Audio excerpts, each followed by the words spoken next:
the vital force is higher than the physical plane. It is so anything that can happen is from that plane and from the mental plane. So therefore, when the cause is deeper, a cause of disturbance is in the higher plane. When you apply any substance in the physical plane, how can it reach that level of consciousness? Мы уже поняли, что любая болезнь, да, она действует в первую очередь с высшего плана на материальный план.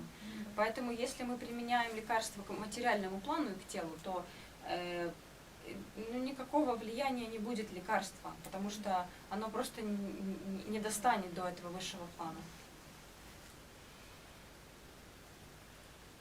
Because according to these sciences, as we have also studied in yesterday's class, so according to these sciences, our consciousness is, our constitution is to be understood in these three planes. That is, it is the common understanding in all these sciences. What is this? One is matter, that already we know, because we know our physical body. So the material plane, matter. Мы должны понять, что наше существо, да, оно состоит из трех планов, как мы уже изучали это вчера, и как вообще это подано в гомеопатии, в аюрведе. So matter is not ultimate, because matter by itself cannot move. If you are able to move your hand, is it only due to matter? And there is no force, your hand cannot move. Материальный план – это далеко не вершина творения. Да? То есть если мы можем, точнее, если мы хотим поднять руку, то материя сама не поднимется, она сама не сдвинется, потому что нам нужна для этого определенная сила.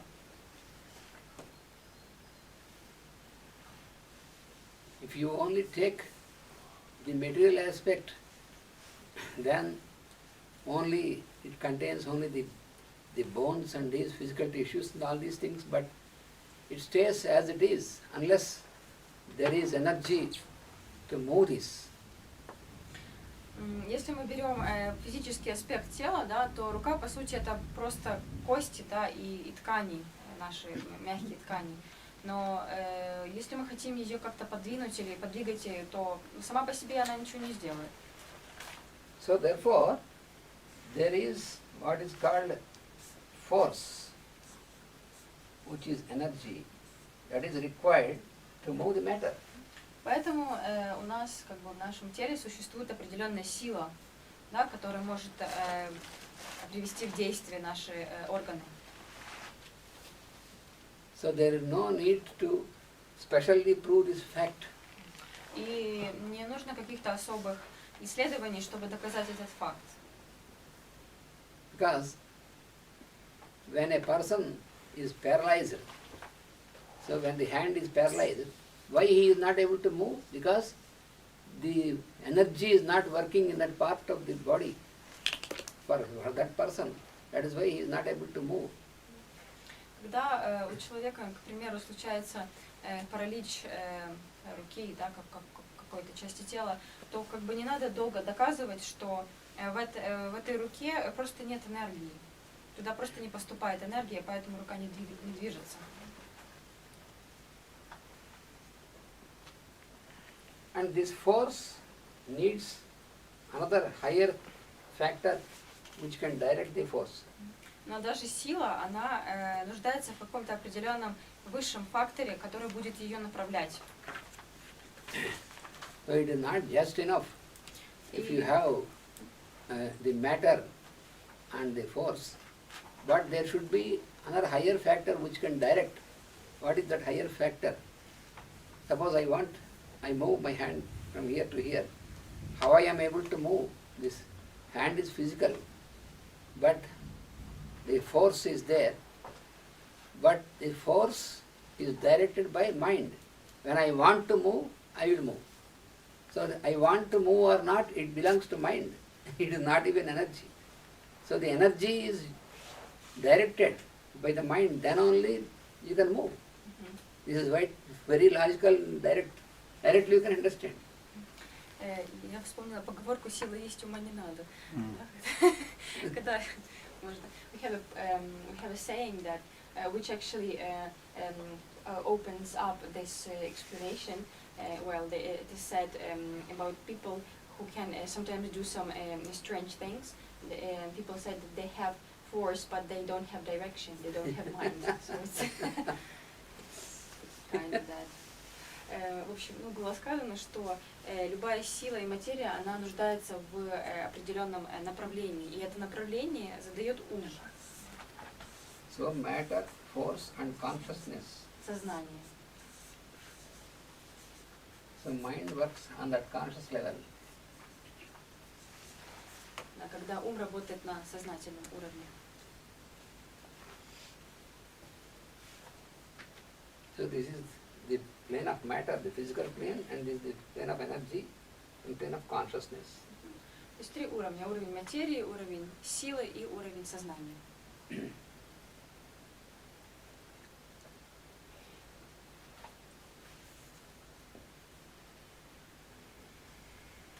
So the consciousness is from the center, what we call I am.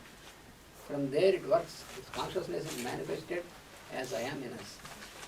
Наше сознание, оно зарождается в нашем личном центре, которое вот мы называем «я есть», I am. И оттуда оно как бы подает все команды.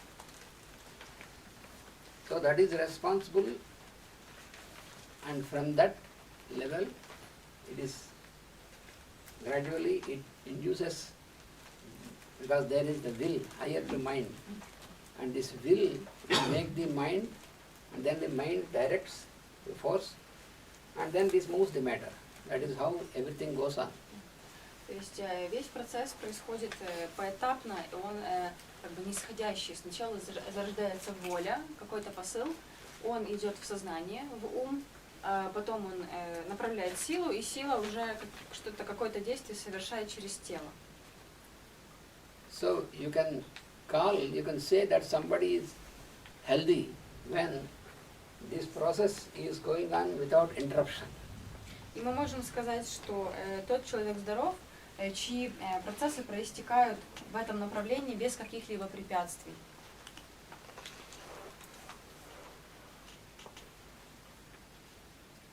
So the source of disturbance, which you call disease, disturbance is called disease, disorder. The source is also not on the physical level, it is also from higher level, from the mind. И любое беспокойство, которое мы можем испытывать, оно также не зарождается на материальном уровне. Оно изначально поступает на уровень воли, сознания, высокие планы. And this level of force is that is the layer, that is the plane where you have all the sensations. И на уровне силы, на этом втором уровне, зарождаются и существуют все наши чувства. What we say, I feel like this, I hear like this, I see like this, I feel, all these sensations are governed at this level by the vital force. И все наши ощущения, чувства, которые мы вот выражаем тем, что я чувствую, я там вот, то, что наше тело ощущает, там, боль или какие-то разные ощущения, все они руководствуются жизненными силами. И личный центр это одно, а уровень силы это другое или это одно и то же? Личный уровень силы это форс, это вторая вот эта стадия. А что первое у тебя? Ну что сознание зарождается в личном центре я есть. Да, ну вот это consciousness. So, why it is necessary to dynamize a substance before using it as a medicine is, it has to transform from the level of matter into force and the higher level consciousness. И суть динамизации любого вещества, для того, чтобы оно сработало, это переведение его с уровня материи на уровень сознания. Мы повышаем, ну, так скажем, его вибрации. Еще раз, Танюш. Смысл динамизации или патентизации веществ заключается в том, чтобы перевести его как бы материальные качества на уровень на более высокий уровень, чтобы это вещество влияло не на материю, а на сознание.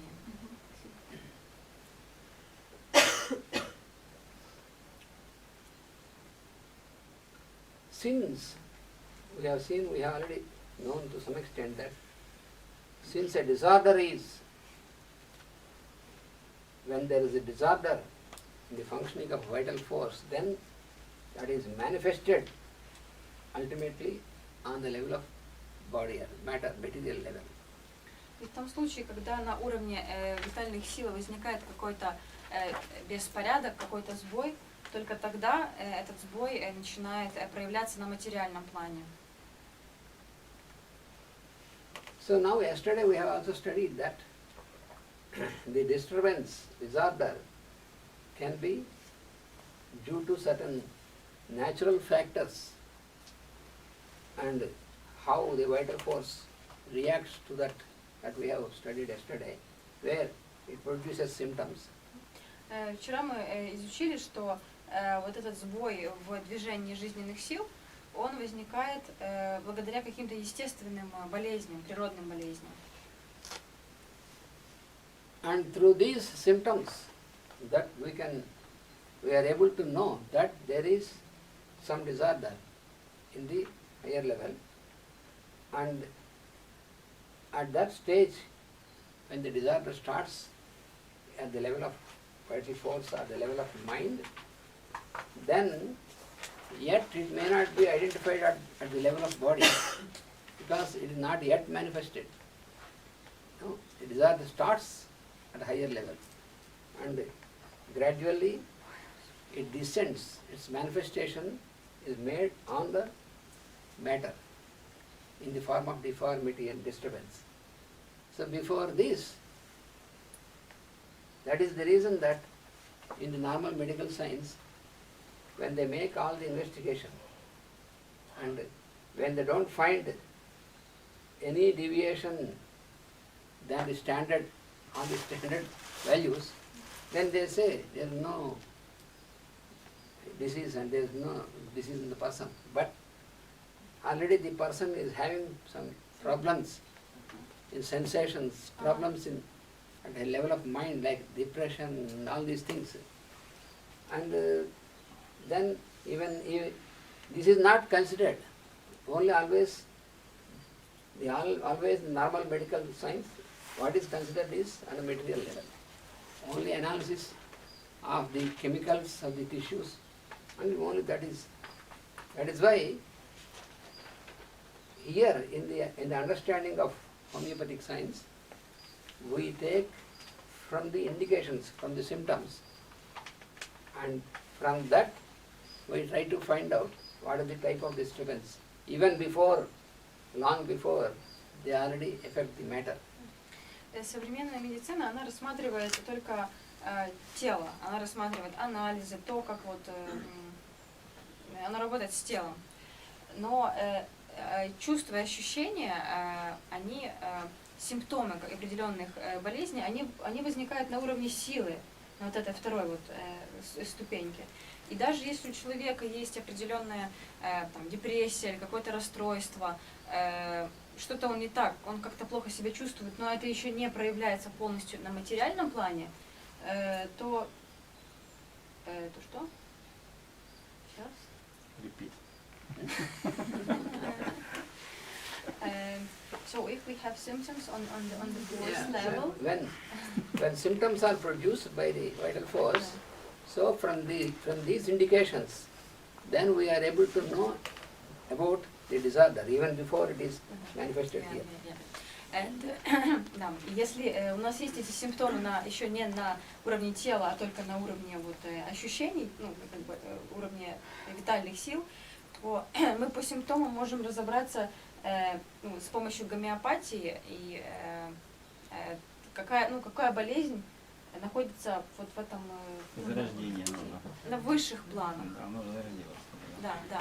И даже если тело здоровое и анализ говорит, что все нормально, болезнь уже может быть в теле ну, на более высоких планах, просто еще не проявлена. So yesterday I have explained you about what is natural disease and what is artificial disease. Вчера мы изучали, что такое естественная, природная болезнь, что такое искусственная болезнь.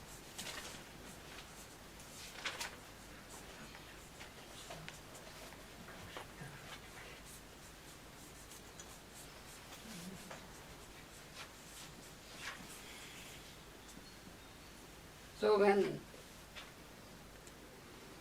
in a person who is in a healthy condition, suppose there is a disorder created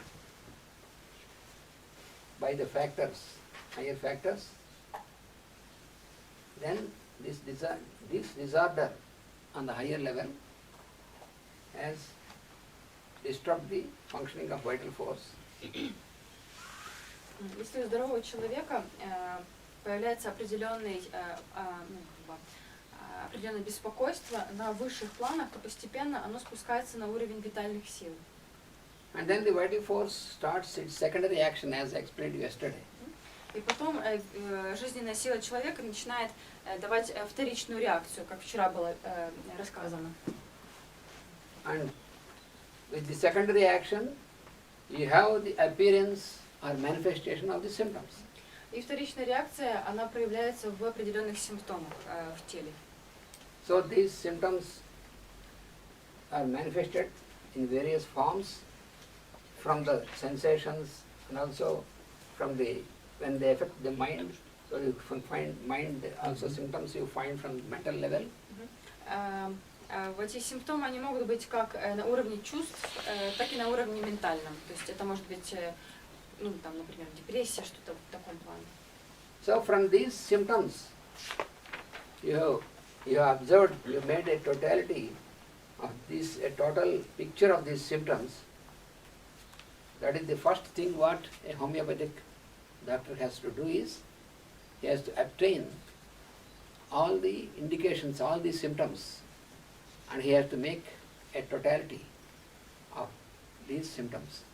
И первое, что должен сделать опытный, хороший гомеопат, он должен собрать все вот эти симптомы в одну большую общую картину.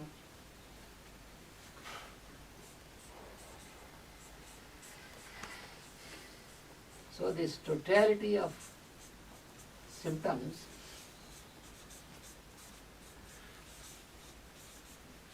this will enable us to understand the nature of disease. И вот эта тотальность, вот это единый сбор вот этих симптомов, он нам поможет понять настоящую причину заболевания. Therefore, in the homeopathic understanding, there is no much significance for the name of the disease. Поэтому в гомеопатии название болезни не имеет какого-то большого значения. So in the normal medicine, from all the investigations, from the blood investigations, urine investigations, and investigations with X-ray and all these things, then they will give a name to the disease. В классической медицине результаты анализов крови или мочи, или, например, рентген, они будут приводить к тому, что доктор скажет название болезни. So basing on the name of the disease, then they will decide the medicines for that disease. И основываясь на том, какая это болезнь, они будут предписывать определенные лекарства. But in homeopathic approach, the medicines are not determined in this direction. They are, first you can select a medicine basing on how it can produce a similar type of symptoms in the body. Но в гомеопатии назначение лекарств происходит абсолютно другим образом. И лекарство подбирается по тем симптомам, которые оно может воспроизвести. То есть по схожести симптомов, которые проявляются у человека, и те, которые заявлены в самом лекарстве. As I told you, there are many sorts of substances which are proved by this process of proving and which are recorded. So when you can make the totality of symptoms of that are produced by vital force, and from this totality you can find which of the remedy can produce similar symptoms.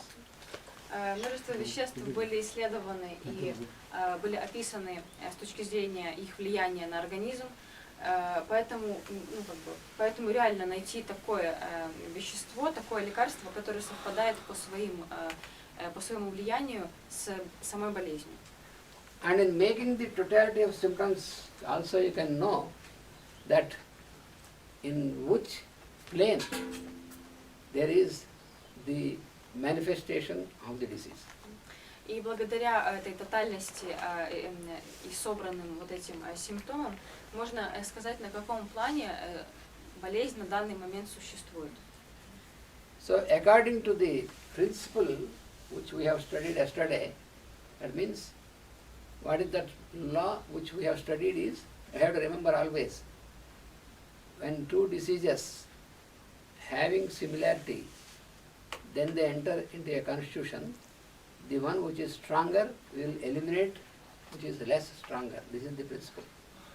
И так как мы вчера изучали этот основной закон гомеопатии, если в организме появляется два посторонних вещества с одинаковыми качествами, то то, которое является более сильным, оно вытеснит то, которое более слабое. So, the natural disease, that means the factors which cause disturbance, that effect is not under our control.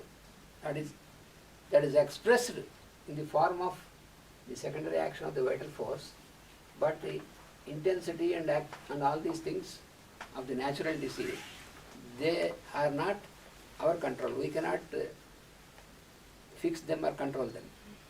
Влияние природной болезни, которая поступает в тело, оно имеет свое влияние на нас, и мы, в принципе, его контролировать не можем.